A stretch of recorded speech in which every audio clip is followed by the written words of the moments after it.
Good morning, guys. So we're just leaving Swift here now, and it's about what day is it today? It's February 17th, I do believe. So it's going to be a long day. We got to get home, and then we got to fire up the bag extractor, probably with the 720, and then we're going to head out to some bags. So I'll kind of keep you in the loop for that.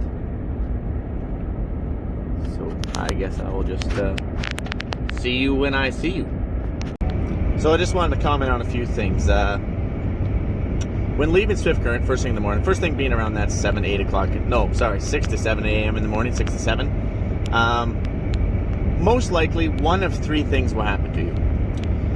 One is you're going to get stopped by the CP rail line. CP rail line is the main rail line on the southern part of the province, and then CN is more in like the mid, which is our more northern when it comes to the ag part. Because you got to remember, guys, Saskatchewan is huge, and pretty much half of Saskatchewan, everything to the north, is all forest. So really, we're only farming like the bottom half. Maybe we get to the middle. But anyways, you'll most likely get hung up by the CP rail line. It seems like there's a train going by like every 30 minutes to an hour. I don't know if that's quite accurate, but every time you want to leave, you're going to be waiting for a train, and I don't know what they got to do. It seems like they got to fuel it, whatnot, but you're going to be waiting there for about, 30 minutes. And yes, there is an overpass, but it's not convenient to get to. So anyways, if you by chance get through without hitting a train, then the second most likely thing that will happen to you is you're going to get stuck behind a semi hauling fertilizer heading south of town. So what that means is when the semi's loaded, obviously it has a lot of trouble climbing the hills. You're not going to be going very fast. It's probably doing about 50 to 60 kilometers. And if you're not familiar with Swift Current, there's a pretty good hill on Highway 4 heading south, and there is no passing lane. And you got to remember that if you're leaving around that time, there's a lot of traffic coming into the city to go to work. So guess what? You're going to be stuck behind that semi for an awfully long time. If by chance you get through CP line, if by chance you do not get behind a loaded semi, then the last and thirdly, not as common, but it can happen, you'll probably get behind someone who's just nicely waking up in the morning. He's probably doing about 89 kilometers on a 100-kilometer road. And the same thing, the passing lane is very busy with all the incoming traffic going to work. So these are always the challenges when leaving Swift Current in the morning. So I prefer to leave earlier, around that 5, to try and beat all the traffic.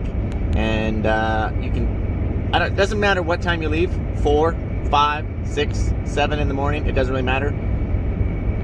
If you don't hit a train, if you don't hit that CP line, you're going to be doing pretty dang good. When I say hit, I mean just get held up by it, because there's no convenient overpass. There is, but it's by the time you get to it, the train's pretty much gone past. So anyways, those are always the fun challenges when leaving Swift Current. Well, Mike, I have a lot of questions. Like, I don't get it, buddy. Like, first of all, why are you in Swift Current? And I thought you lived down at the farm. I know you farm south of Swift Current. So now you live in Swift Current. I don't get it. What's the deal, buddy? And actually, all the above is true. I do have a place in Swift Current. I do live down at the farm, and also have a place up at that Wishart area, where we have another farm up there. So I'm always commuting, so I pretty much live on the road, to be quite honest with you. But during the busy seasons, I'm definitely south of Swift Current. And but you got to remember, for YouTube purposes, which is 3 times a week, I'm typically in Swift Current editing, uploading. Yeah, you guys get the idea. And we're back. All right, guys, so now we are in the tractor. All right, so now we're heading out. We got about 40 miles to go. We're in the 720. We got the bag extractor back there. Actually, we got about 47 miles, I think, to be exact. And we're just trying to pump a little bit more heat into this thing before we really get going. And then we'll really crank up the speed here. No, we're not there yet. But actually, we're making pretty good time. We're doing 34.5 miles an hour. And, a little over an hour and you're there. So really, it's actually not bad. A lot of people, they get hung up on, man, that's a long move, 40 miles, 50 miles, 75 miles, 120 miles one way. But really, if you think about it, it's just, you're going to spend all day and 16 hours a day in a tractor seating. What's the difference? I don't get it. Other than it takes a lot of time away. So say you're calculating X amount of acres per your drill, X amount of acres for your combine or whatever. You couldn't do X amount of acres per combine or drill that, say, maybe your neighbor did if all of his land is all in one block. Does that make sense? Because you do lose a lot of time on the road, and that's assuming that everything goes well. But as far as just sitting in the tractor and moving, I don't see the big deal in it. It's just, yeah. I remember when I was a kid, though, because I've been farming since I was like 12 years old. I remember, I think we had like a 7-mile move or something. Oof, that was a little rough there. I'm trying to avoid some of these rough spots. Yeah, it was like a 7 or 8 mile move, and I was, of course, we had Massey 360 diskers, right? So, you know, and to a Massey 360 diskers pulling packers, that is one heck of a move. That's like taking an air drill 200 miles on a narrow road with cables where you can't pull over. But I always dread it. I'm like, oh man, we got to go to that field. Like, we got to go way across the RM. Not even, you know what I mean? It's like 7 miles, no big deal. On RM, it's like, what, 16 miles or 18 miles across or something like that. So anyways, it's all relative. Equipment's getting bigger, equipment's getting faster. Actually, yes, the equipment is getting faster, but you can't pull air drills at 34 mile an hour. No, you can't do that. So we rode them at around, I can't remember. How fast we rode them? You guys have been there when we're moving them. 17 mile an hour? Something like that? 17.5? So anyways, we're still moving. Mike's rambling. Mike's bored. Mike talks to himself. You guys always knew that. And I'll see you when we get there. Well, we made it. We got to unhook because we got to move some snow around these bags. Get ready for the trucks that are about to show up. So I'm going to unhook this. Alright, so now that we're unhooked, we just got to dump out our buckets. I mean shovels out of the bucket. Our grapple's pretty cold. Look how slow it's lifting here.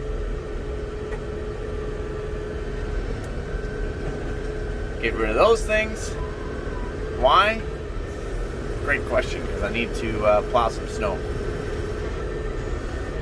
Alright. So we're just going to come around this side. The trucks can only load on one side of that bag. So on the side that they're going to load on, you want to make a few swipes down. This bag's in pretty good condition. Just a few little, this is about the most we've taped on this bag.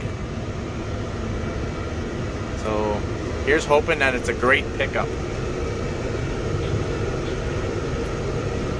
The current temperature is about -20. It has warmed up. We were down into the -38 Celsius. So that's cold, and not counting the wind chill. So now the trick is, when you're going down the side of this bag, is you do not want to puncture the bag. Okay? Do not want to puncture the bag.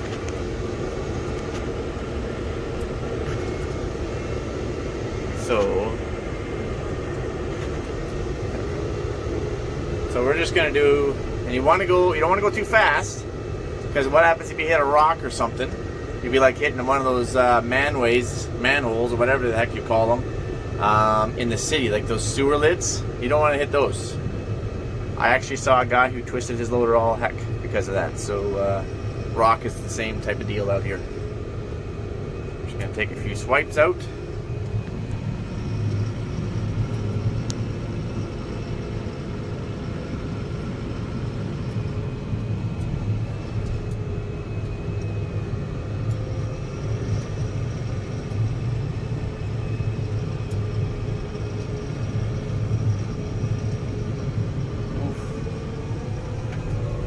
Just stopped because we need to be in 4-wheel drive. I guess we need to back up and get a run at it here. I don't know why I wasn't in 4-wheel drive right off the go, but anyways, there we go. Kind of want to push it out of the way a little ways. Pretty much right in front of my bagger. Good enough. And I'm gonna keep doing that.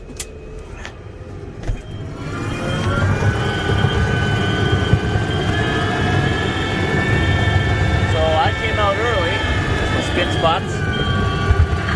Start plowing this snow. I gotta go about 2 buckets wide for the semis.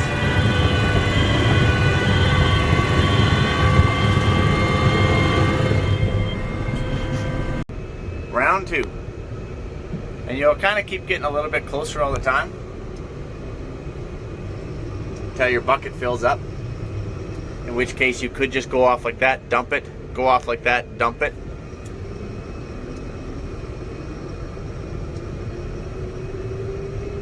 Now, yes, we do have a grader, but it is not very speedy to make it out here.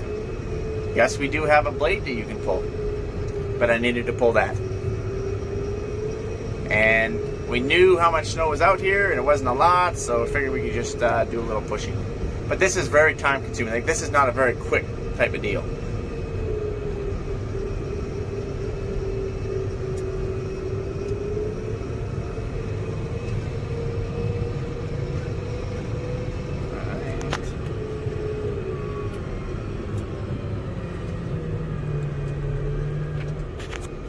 Reverse, and then all over again. All right, guys, I need to get to work here. I'm slower when I'm videoing, so I'll catch you on the flipper here. Okay, I just stopped here. I just want to show you what I'm doing. I'm just trying to push up as close to this bag as I can. Once you kind of get it in chunks, it will kind of start going as in chunks. So, and you do not want to accidentally whoop into the bag you go. So I'm gonna keep going here. Just trying to show you how close I'm getting to the bag. All right, so we got a bit of a pile there, over there, and that's gonna be good enough for this side of the bag. We're gonna go over to the other side here. Backing up at ramming speed.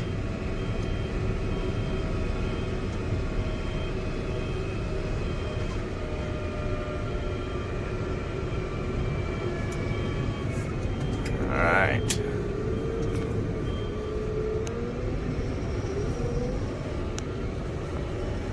Next one.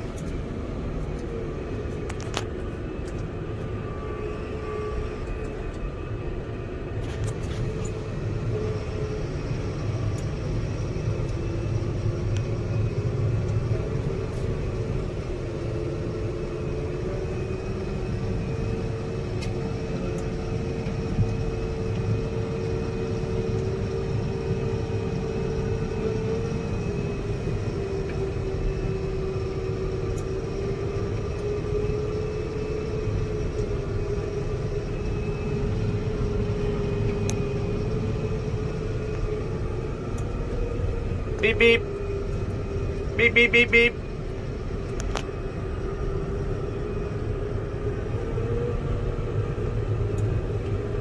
I don't think he saw me there.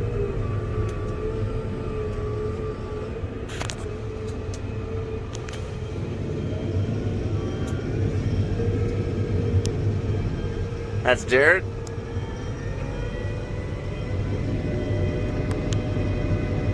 All right, I'm gonna get back at it. All right, guys, so as you can see, we've cleared all this snow. And we stockpiled it in one pile. So now what we're gonna do is we're gonna do the same thing as what we always do. Go up to the bag, we've gotta pull the snow off the edge of this bag. It sure beats shoveling it. Put your bucket down. You pretty much gotta go by feel. Believe it or not, you can actually feel that bag. So, actually, I'm trying to zoom in here a little bit for you.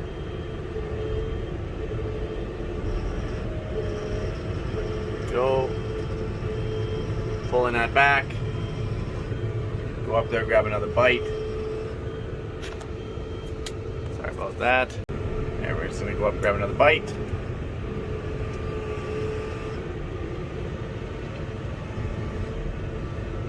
And reverse. Very important to reverse. You don't really want to go into the bag. There you go.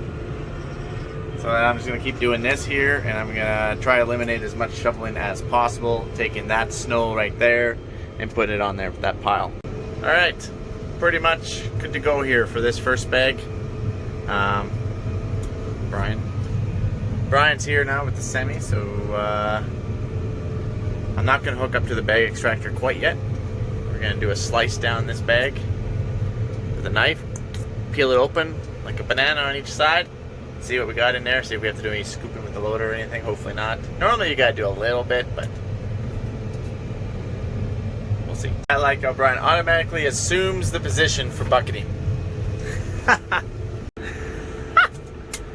He's got it all tore out already. We're about to find out how this is going to go.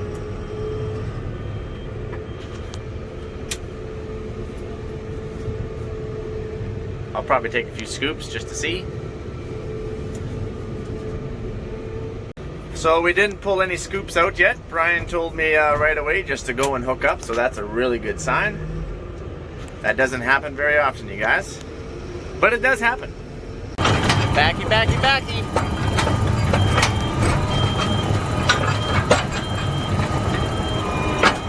Like, how many bags have you guys seen? Like, is this my third or fourth bag this year? I don't know. We've only done like 40 or something so far, but hey, you know, probably actually more than that.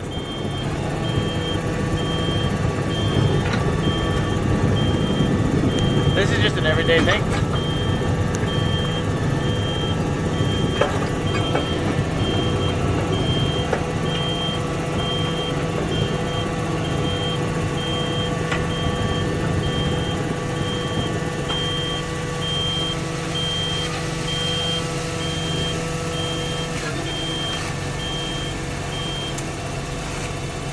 Forward a bit. Keep coming.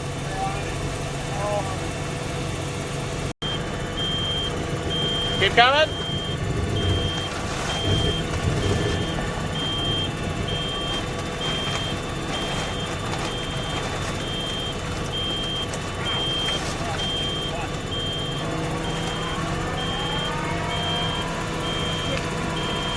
They're just trying to get the roll going right now. Once they get the roll up there and rolling, then we're off to the races. Alright, I was just sitting underneath the plastic. I had to go forward just a little bit.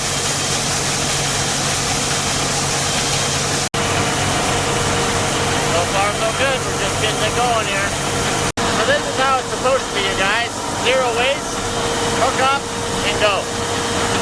It actually does happen. And it really is nice when it does. Oh man, we were just talking, we find putting the bags on grass also helps if these bags are on grass. And we love good bags. Don't have to do nothing, they're just cutting holes in them still just to make sure, but so far so good. So now that all the trucks have left, no trucks here. It's a long haul, like you know, so now we wait. We got Jared and Lee sitting in the truck. So I'm just gonna, Ashton packed me some sandwiches, some fruit, and I think somewhere in here, dessert, gummy bears. So, yeah, we wait.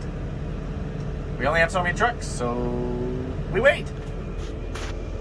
Well, Mike, why do you have so many guys? Like, I've got questions. Why is there 3 of you out here? And the bag is obviously going really good. You probably just do it with 1. 2 guys just sitting, hanging out in there. Well, hello, did you watch the last bag that didn't work out very good? I don't remember what I titled it, but something like that was unexpected. We could have probably had 27 guys and barely kept up. So you don't know what you're getting yourself into. We don't know. We could go another 100 feet with this bag and be complete chaos. All right. So we have a full crew on standby just in case, because life is too short to be shoveling by yourself. Friends don't let friends shovel on their own. Friends don't let friends grow chickpeas. Yep, still waiting. So when you're waiting, what do? You kick your shoes off, put your seat back, maybe grab your coat, jam it in there, prop your head up, and then just sit back and relax. It's been a long day. Hasn't even been that long. This feels like it's been long. It's because I don't like waiting. I ever tell you guys I'm a pacer? If you don't know that about me, actually it's very true. Mike is a consistent pacer. Like, I can't sit down. I have to pace. I have to move. It's just who I am. So this is killing me. The only reason why I'm in here with you guys is because it's quite windy and cold outside. It's only minus 20, but that wind makes it feel like it's minus 30 Celsius. So I'm just going to sit here and relax a little while, and thought I would answer some of your guys' questions regarding grain banks. One of the most common questions is, Mike, why don't you just build like a fence? Build an electric fence or something around here. Well, it's actually very difficult for us to do that just due to the amount of bags we have. It's hard for us just to pool. For example, we have bags here, but we also have bags over there. This field is 2 miles long. We can't take the cart and travel 2 miles, drop some grain off, and travel 2 miles back and expect that we're going to keep up. That doesn't work. So we'll have bags here, we'll have bags there, we'll have bags over there, we might even have bags over there, all in one big field. This field is actually only about 8 quarters, but still, the theory of a grain bag is to keep the backlog away from the semis, so that you got semis going consistently, going as fast and as hard as they can go. Well, meanwhile, you don't have enough trucks on long hauls, so you have the grain bags, as I said before, to basically ease the backlog. So you're just dumping it into the grain bag, and then once the truck gets close, the cart's ready, loaded, he jumps in the truck, boom, the truck is gone again. As you keep getting backlogged again, boom, you just get rid of the excess in a grain bag. Well, that completely defeats the purpose. If you got to travel a long distance, 2 miles, or even a mile for that matter, is too far to go for a grain bag. So it's not very handy for us to have fence, just in one field alone. So basically, the moral of the story is we got grain bags scattered all over the country. Multiple locations per field. Just not practical for us. In some areas, I'm just going to rest my elbow here. I don't know if you guys can still see me. In some areas, we do have a few designated spots, but it's very rare that we actually have an actual designated spot. And so we put electric fence on. Heck, we could even do a chain link. That's probably what I would do. I'd do an 8-foot chain link fence because we have moose around here. You could do the best electric fence. You could put a four-strand barbed wire fence up, but we also have moose. They'll go chopping right through that fence and laugh at you as on their way through. And so you would have to do an actual chain link with barbed wire on the top, and that would keep the majority. Raccoons, they'll just go over it. You know, I've seen that. They'll climb up and jump right over and still dig in your bags. But that would keep your coyotes out. That would keep your deer, your antelope, the moose, the badgers. That won't keep your mice out. And won't keep your coons out. But you know what? You're right. It would cut down. But that's pretty expensive fencing to do 8-foot chain link fence. So, and just not practical. So anyways, this is just grain bags. You have some good ones. You have some bad ones. That's just life. How much loss? There's actually not that much loss in the grand scheme of things, to be quite honest with you. Yeah. Sorry guys, I'm gonna have my nap now. So I think we have a truck here. I can see him in my rearview mirror. It's getting close. Is that the Kenworth? Hello, good sir. Hi there. I thought you got lost.